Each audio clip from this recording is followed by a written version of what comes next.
So I told myself that I shouldn't read today and just, kind of rest. But however, I have all this free time and I was tempted. And so I decided to just grab something easy and quick to read. And this was very easy and quick to read. This is a one-shot BL manhwa 18 and plus called Hyperventilation. And so it's about these two guys right here in the front cover, formerly a classmate, and then they met again over a class reunion, and suddenly they started, hitting it off because this guy had a crush, and I guess the other guy also felt the same way. And yeah, so the story was like this: high school backstory, present time, high school backstory, present time. That was it. There wasn't a lot of dialogue at the same time. I was kind of shocked and blown away how it was so fast, and it was so short that the rest of the pages was about the character design and then other BL story that was just being advertised. Like, it was kind of ridiculous. Like, what the heck? Where's the rest of the story? But after finding out this is just a one shot, which kind of makes sense. And yeah, it was just very quick and easy and super fast. Like, I'm actually glad that I read this from the library. This is from the library, sorry.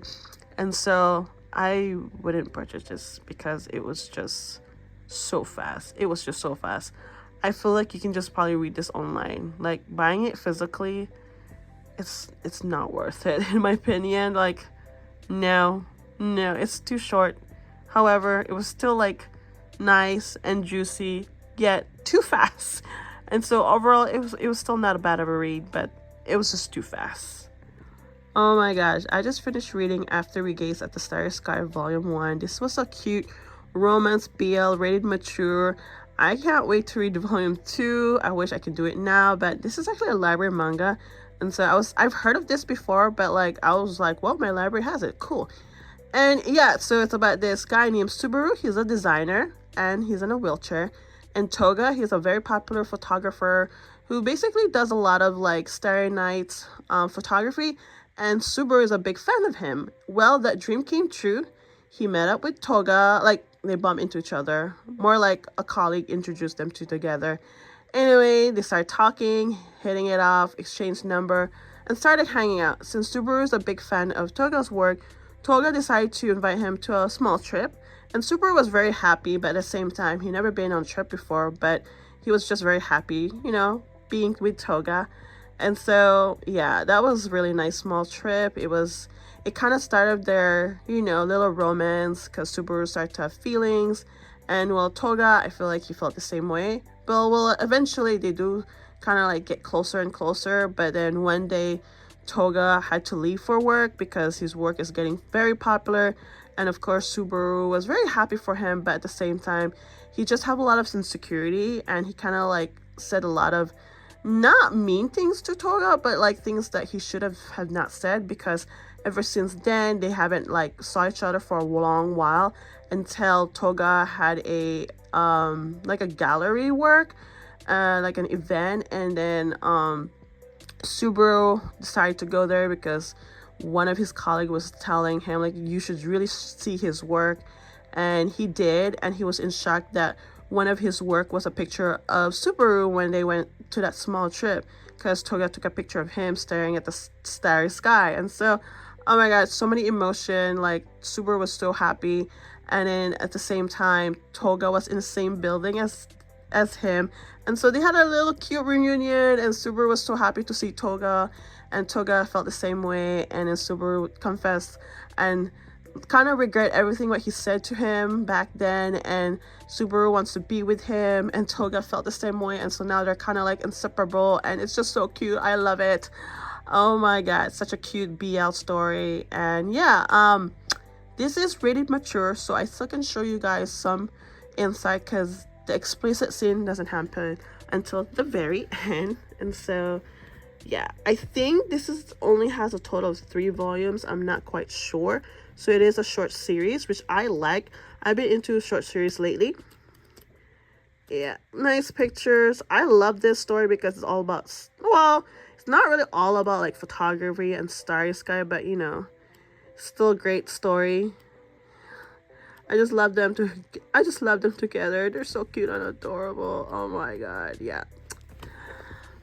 So cute. I'm glad I read this today before I go to work, because I'm not really happy to go to work, but you know what? It is what it is. But so cute. I've decided to read one more before bed, and this one's called A Cat from Our World and the Forgotten Witch. I really like the story so far. It's cute, and yet kind of have some sad backstory, especially about the witch and of course the cat. But and so the cat is actually from another world. So interesting. So the witch was like in the middle of summoning a garden beast, and it happens to be this cat from another world, and she was kind of shocked. I guess she expected something else, and so at first these two didn't really get along, but somehow along the way they did. And then the witch backstory was pretty interesting. So 50 years ago, she defeated and saved the town from the Demon King. However, this group of men decided to strip away her power because they think her power is very dangerous, and she was kind of lost because she just saved and then defeated the king, and so that was not nice. And then for 50 years she hasn't used her magic, but somehow she was able to cast a spell to summon a new garden beast, which was a little bit kind of weird. Anyway, eventually the townsfolk or the soldiers found out that she has a cat, this big cat, or they think it's a demon, but it's not really a demon. And so things are kind of getting complicated. Now she's facing a new challenge in her, her life. At first she was just living her life peacefully for 50 years because she kind of disappeared, and the townspeople don't really know this is the same witch who saved the town, because whenever she goes to the town, people don't like her. They think she's a bad witch, and I think it's because of her appearance, but kind of sucks. But they don't know this is the same witch. And so yeah, that's how the story goes so far. I really like the story, and it just sucks the way how things went for her, but now we'll see where this story goes. And yeah, I can't wait to read more. I find it kind of cute at the same time. And so here's some insight for you guys. Illustration so nice. I find the cat so cute and adorable. And yeah, really good so far. I can't wait to read more. And yeah. Alright, it is Saturday. I finally finished reading Tokyo Revengers 1 and 2, 3 and 4. This is like an omnibus. So it took a while, but honestly the reading, the dialogue was super easy. It wasn't very super wordy. It may look so super thick and kind of overwhelming to see it, but not really. I enjoy my time reading it, even though it's a very thick book. But yeah, so far I really like the story.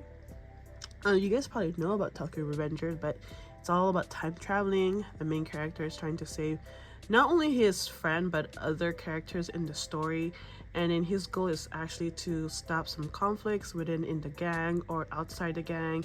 And yeah, that's his main goal basically. And then even though he achieved that, and then at the very end of this volume something terrible happened again, and now it feels like he has to start all over again and try to save this sort of the same people. But yeah, it kind of sucks that all the hard work that he did, now he has to come out another way to save them. And so there will be probably new conflicts and challenges for him in the future. But yeah, so he goes travel back in time, the time that he was still in high school, and like I said, try to save his friend, because one of his friend is gonna die in the future. And so his goal is to change the past, so that way the future will change as well. And so yeah, I really like the story. I mean, the fight is not too bad. It is rated 15 and plus because there's other inappropriate words, or maybe the fighting scene could be a lot, because it does get super physical. And yeah, I really like it so far. I mean, I know a lot of people like to compare this with Windbreaker, but I feel like these two are completely different, totally different plot. Because Windbreaker is not about time traveling, but this one, they have a goal, and Windbreaker is just all about saving the community and trying to have a peaceful time. But this one, it's all about real gang, where they always like to find a way to fight other gang, and it's all about territorial as well. And so yeah, I like Tokyo Revenger so far, and yeah, I can't wait to read more of it and see where this story goes. I know that there's a lot of talks about that the current volume or the story is not doing great, something like that, and people are kind of like not enjoying it. And so, yeah. So, of course, I'm going to show you guys some insight from the first omnibus. Illustration is not that bad. I like it. It's very detailed, easy to follow. The panels, it's not super wordy. Yep, I really like it so far. It's kind of refreshing because it's about time traveling, which I'm kind of into, and I don't really mind the story so far. I mean, it's just, you know, your typical gang story, but you know, the main character has a main goal and he's very motivated and he discovered a lot of things about himself. It's like he's sort of having this second chance to change the past and become a better person. And so yeah, I really like it. I don't want to get my hopes up because I do hear a lot of things about Tokyo Revenger, and so yeah, we'll see how this story goes. All right, today is Sunday. I just finished reading BL Metamorphosis. This is a short series of a total of 5 volumes. And so overall, it's a cute slice of life, kind of refreshing and relaxing at the same time between these two characters named Urara and Ichinoi. Ichinoi is in her 70s, and then suddenly she started reading BL manga, and then Urara used to work for a bookstore, and they kind of like click together because they had the same in common, reading BL, and so they started hanging out more and they built this nice friendship. Ichinoi is very supportive toward Ura because, you know, she's still a high school student. She's going through a lot of things, and then eventually she started making her own manga, and then she kind of attended an event to sell it. It did well, and so like Ichinoi is just very like open to a lot of things. She goes to events with Ura and they meet up, you know, time to time whenever they can. And yeah, it's a cute, like I said, slice of life. And then Aurora, she does go through a lot of challenges about her life, especially being a high school student, trying to figure out what she wants to do, and also she doesn't really have that much friends. That's why she spent a lot of her time with Ichinoi, and then she spent a lot of time reading manga as well. And so yeah, overall it's, you know, cute. I like it. It's a very quick to read, and you know, nothing, you know, overbearing or over the top. It's just a very simple to read. I really recommend it to anybody who wants something refreshing and relaxing and kind of not expect too much, because like you just have this two main character have this nice friendship, and especially with the age gap, I just find that kind of like something new and refreshing, you know, because I haven't read anything similar to like this. And so yeah, I really like it. It sucks that it kind of ended, but however, I feel like the ending was a little bit rushed, and because Ichinoi, you know, is in her 70s. She doesn't really have family around, even though she has a lot of supportive friends. She decided to just live with her daughter overseas, and Aurora, I kind of felt bad because she was kind of like left alone. It didn't say whether she was sad or disappointed or upset, but I guess she's just happy for Ichinoi to live with her daughter because, you know, she lives by herself. And so yeah, Aurora kind of like had a nice ending where all the studying that she, you know, worked hard, she made it to a college that she wanted, but however, it didn't really show whether she wanted to continue with her manga or something like that. But yeah, it's still a cute, you know, story. I like it. So yeah. All right, to end the day, I just finished reading Sweetness and Lightning. This was a very nice story. It's all about cooking. It's all about just having a nice companion to eat with. And so this guy is a single father taking care of his daughter, and he's also a teacher. And then this girl is a student, happened to be one of his class, and so suddenly they start like cooking together because he wants to get better in his cooking, and at the same time she loves to eat. And so it's like a nice dynamic. It's a very mutual relationship, nothing really going on, nothing over top. They just loved having each other company because her mom isn't much around, and then like her mom is very busy because she's so very kind of famous like chef, because the mom does run a restaurant, but since she hasn't been around, like, you know, it's not really open, and so they use the mom's kitchen to cook all the time. And so yeah, it's just basically all about cooking, learning how to cook, learning about all different recipes and techniques and skills. And so yeah, really recommend it for you on something kind of refreshing and kind of like it's a slow paced story because it's sort of a slice of life, but at the same time they do face a lot of struggles here and there, especially the daughter, because not having a female oriented around, she has a hard time sometimes expressing, but having this girl around, it kind of like helps. And so yeah, really love the story so far. I like it because even though I don't really like cooking, it makes me wanna like try cooking and learn other things, because reading about this just kind of makes you want to eat or like learn stuff, or perhaps just learn how to cook in the first place. And so yeah, I really like the story so far. Right now I have one more volume to read. I'm not sure how many total volumes out there, but yeah, this kind of reminds me some other manga where it's all about food, and sometimes food brings more like friends together and having that family dynamic. And so yeah, I really like it. This is a library, and so I just stumbled this manga out of, I'm not sure how I got into this manga, but like maybe from another manga readers or something like that, or maybe I just saw this on the shelves and I just grabbed it. But yeah, really nice story. I'm so glad that I grabbed it and read it, because was a really nice touching story that's all about cooking. It's all about family as well, and also meeting new people and having them together, just enjoying the food all together. Okay, and here's some insight from the first volume.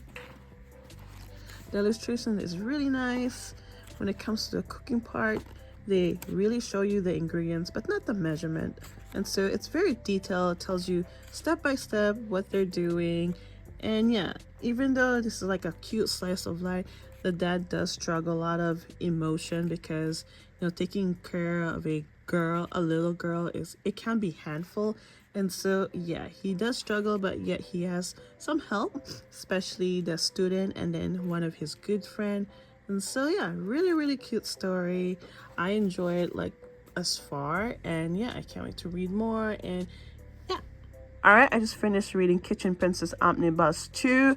I read one, maybe a couple of reading vlogs back, and so yeah, we're continuing with this story about this girl who is very passionate when it comes to cooking and baking.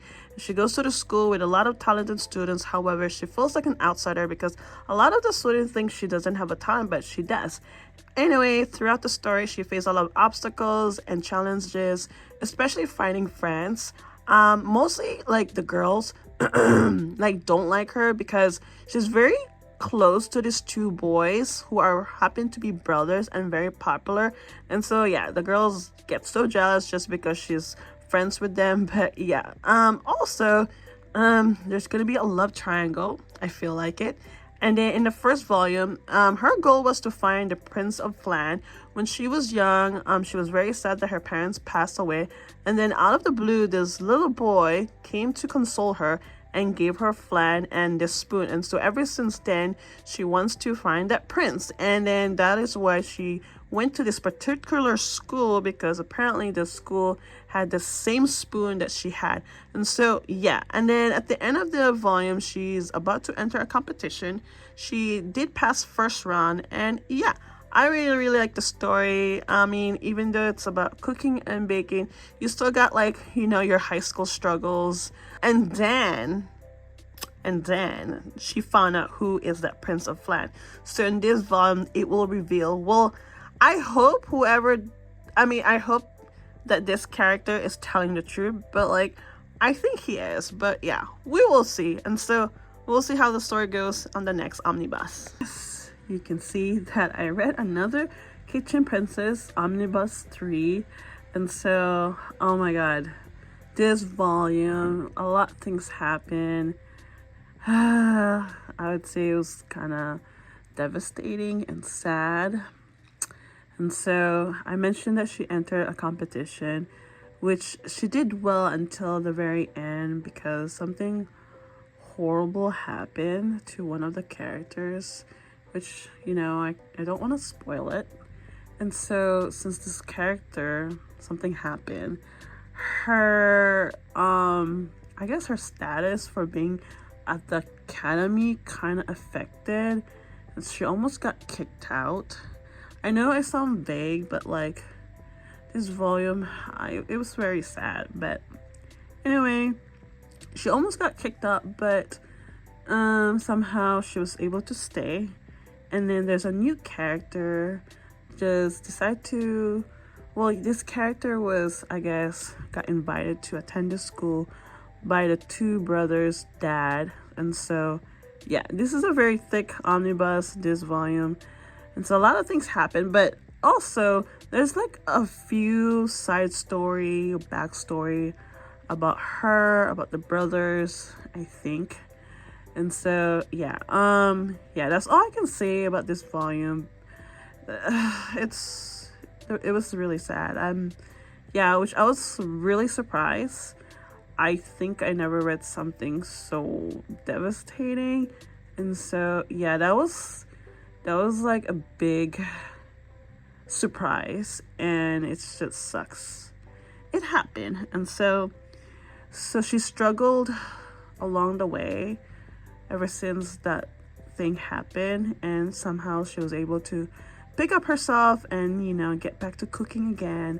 And like I said, a new character came in, and now she's like kind of facing a new challenge with this new character, because this new character, he seems very like selfish, and I don't know, he's just full of himself. And so yeah, overall this omnibus 3, oh my god, so many major events happen. And like, first that devastating event, and then, which I haven't mentioned yet, she found out that she's being used by someone. And then at the end of this volume, she found out that orphanage might be closing because the main garden hasn't been around, so she think it's financially going through a lot of problems, and so she's trying to find a job and so she can save the orphanage. And so yeah, it just really sucks that she's going through so much. And on top of this, I cannot find Omnibus 4 because it's out of print, out of stock, and then a lot of people are selling it for crazy amount of prices. And so now I'm doing a lot of research and trying to find out how I can get this Omnibus 4 or volume 8, 9, and 10. And so yeah. All right, I just finished reading Windbreaker volume 6. This just came out. I'm so glad that my library had it on time. I do have my own copy, but it hasn't arrived yet. And so in this volume, there's a lot of fighting because Sakura's classmate's friend is in trouble. He joined this terrible gang, and now he's all getting beaten up, and now the classmate wants to rescue him. And so Sakura wants to help him, and at the same time, the whole class found out.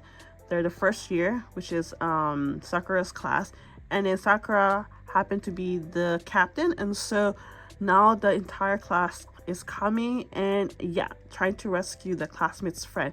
And so yeah, lots of fighting. And then, however, the fighting was kind of like getting bad because Sakura's class is being outnumbered, and then eventually Kaji, this is Kaji in the front cover. He's a second year, and I believe he's also a captain. And so yeah, he decided to rescue them. Oh my god, that was like probably the best part, because I was expecting maybe Umemiya, because I mean, I want to see him again, of course. But yeah, so glad that he came by and helped out. And so there was still a lot of fightings. However, like, the fight kept going, and so it hasn't really ended yet. And now we have to find out on volume 7. And so it kind of sucks that gotta wait not until August.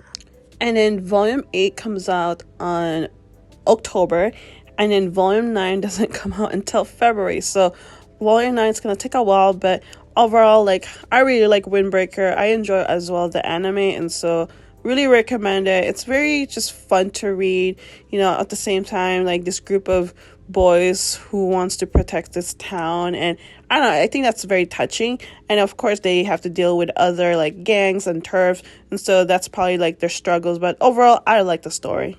All right, what we have here is Uzutoki Rhetoric volume 7. I still love reading this mystery manga. I think I've heard that this might end at volume 10, so we will see.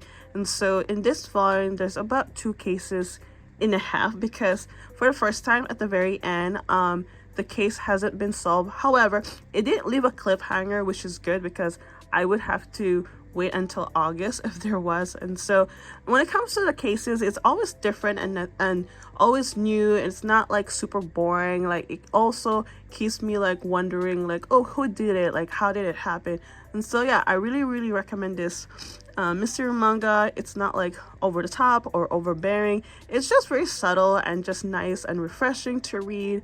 And the main character, this girl, she can hear lies, but I think one day she's afraid that she might lose it. But for now, she wants to use it as much as she can, especially with her partner, which is the detective, because the detective was the first person to ever like, you know, believe her and take her in, and you know, not really use her, but use her power for good. And so yeah, she's very happy with her life right now, because growing up she was being teased or wasn't liked by her peers, and so that is why she kind of moved away from her town and decided to start over in this town where she met the detective. And so yeah, I really like the story. Can't wait for volume 8, but not until August. So I'm gonna end this reading log. Unfortunately, I only have 2 manga here left because the rest were returned to the library because most of them were due, and so really had no choice. And so in this reading log, there was a lot of varieties when it comes to, you know, we got 2BL, A Cat and a Witch, and Tokyo Adventures and Windbreaker. Very similar, but in my opinion, different plot. And so we also got the mystery manga, and then we had 2 manga all about cooking. And so yeah, this was a good variety of manga. I really enjoy it. And so I'll see you guys next time, and thank you for watching.